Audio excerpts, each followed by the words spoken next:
Hello everyone, welcome to RS3 classes. Student, हम लोग current affairs की क्लास कर रहे हैं। आज की क्लास हमारी है बीमारी, जो डिसीज़ हैं जो जनवरी से लेकर अगस्त तक जितने भी बीमारी अभी न्यूज़ में है उन्हीं को हम लोग देखेंगे। और ये एग्ज़ाम के लिए मोस्ट इम्पॉर्टेंट है। वैसे भी आप लोग को जानकारी होनी चाहिए कि अपने देश में कौन सी बीमारी दस्तक दे रही है। कल हम लोग की क्लास थी स्कीम, तो एक स्कीम हम लोग भूल गए थे, तो उसको देख लेते हैं। ई उपहार पोर्टल, इसे कब लॉन्च किया गया? तो जुलाई 2024 में लॉन्च किया गया। और किसने लॉन्च किया? राष्ट्रपति ने लॉन्च किया। और इसका उद्देश्य क्या है? नागरिकों की भागीदारी को बढ़ावा देना और एक नेक काम का समर्थन करना, इसका उद्देश्य है ई उपहार पोर्टल का। कब लॉन्च किया गया और किसने किया, ये ध्यान में रखना है। आगे हम लोग बीमारियों डिजीज़ देख लेते हैं 2024 का। तो ओरोपोच बुखार ये क्या है? उभरती हुई जूनोटिक आर्बो वायरस बीमारी है। जूनोटिक बीमारी क्या होती है? जो जानवरों से मनुष्यों में आती है उसे जूनोटिक बीमारी कहते हैं। और यह 4 से 8 दिनों की उस्मान अवधि रहती है। या जब बीमारी लगती है तो उस्मान मतलब बुखार होता है। इसकी खोज सबसे पहले 1955 में त्रिनिदाद और टोबैगो में हुई थी। इसकी खोज 1955 में त्रिनिदाद और टोबैगो में हुई थी। और इसका लक्षण क्या क्या है? मतलब ये जब होता है तो कौन से लक्षण दिखाई देते हैं? तो बुखार होता है, सिर दर्द, मांसपेशियों में दर्द, जोड़ों में दर्द और मतली होती है। और ओरोपोच बुखार को रोकने के लिए कोई अभी तक टीका बना नहीं है। और इसके वायरस का क्या नाम है? OROV वायरस का इसके नाम है। तो आप लोग इसे ध्यान रखिएगा। मतलब 1955 में ही इसको मतलब खोजा गया था, लेकिन अभी तक इसके लिए कोई टीका उका नहीं बना हुआ है। आगे हम लोग देखते हैं। तो ये अभी न्यूज़ में है, आप लोग इसे ध्यान रखिएगा। यूविन पोर्टल क्या है? यह नियमित टीकाकरण की इलेक्ट्रॉनिक रजिस्ट्री बनाए रखने का लक्ष्य है।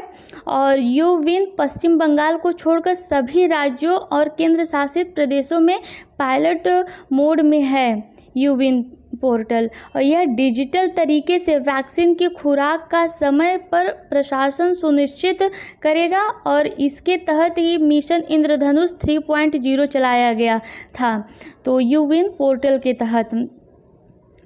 और आगे हम लोग देखते हैं चांदीपुरा वायरस संक्रमण। ये क्या होता है? ये रबडोविरिडे परिवार से संबंधित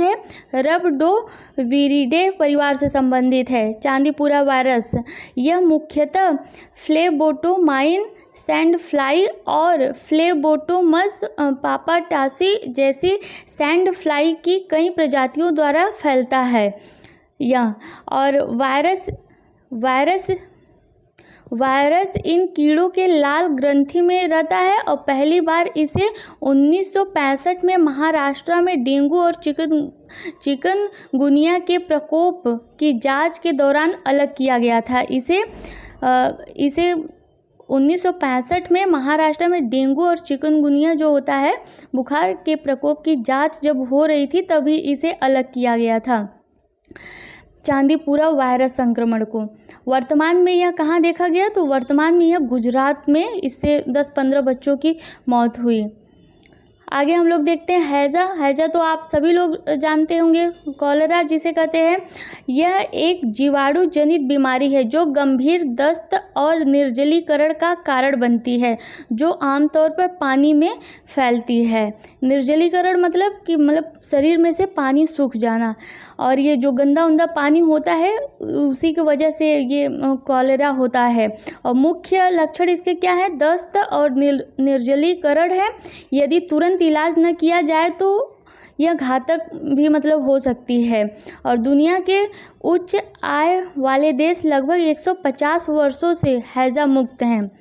150 वर्ष से दुनिया के उच्च जो आय वाले देश हैं, यानी यूरोपियन कंट्री, अमेरिकन, यहाँ के लोग इससे हैजा से मुक्त हैं। कम से कम अभी तक 47 देश अभी भी हैजा से ग्रस्त हैं। अभी तक 47 देश हैजा से ग्रस्त हैं। वर्तमान में यह केरला और गुजरात में देखने को मिला हैजा। तो आगे हम लोग देख लेते हैं सिफिलिस। ये क्या होता है? यह एक यौन संचारित संक्रमण है और जो बैक्टीरिया ट्रेपोनेमा पैलिट के कारण होता है। इसे कई नामों से जाना जाता है, जिसमें ग्रेट पॉक्स भी शामिल है। मतलब इसका ग्रेट पॉक्स भी नाम है सिफिलिस का। 1940 के दशक में 1940 में मतलब पेनिसिलिन के विकास ने इसके उपचार में क्रांति ला दी। मतलब इसके उपचार के लिए पेनिसिलिन की दवा ली जाती है। और वर्तमान में यह कहाँ देखने को मिला? यह मुंबई में देखने को मिला सिफिलिस डिजीज़। आगे हम लोग देखते हैं न्यूकैसल रोग। न्यूकैसल रोग यह क्या होता है? न्यूकैसल डिजीज़ अत्यधिक संक्रामक और अक्सर गंभीर बीमारी है और यह पैरामाइक्सो वायरस के परिवार में एक वायरस के कारण होता है। इसके वायरस का क्या नाम है? Paramyxo virus. और यह श्वसन तंत्रिका और पाचन तंत्र पर हमला करता है। यह श्वसन तंत्रिका और पाचन तंत्र पर हमला करता है।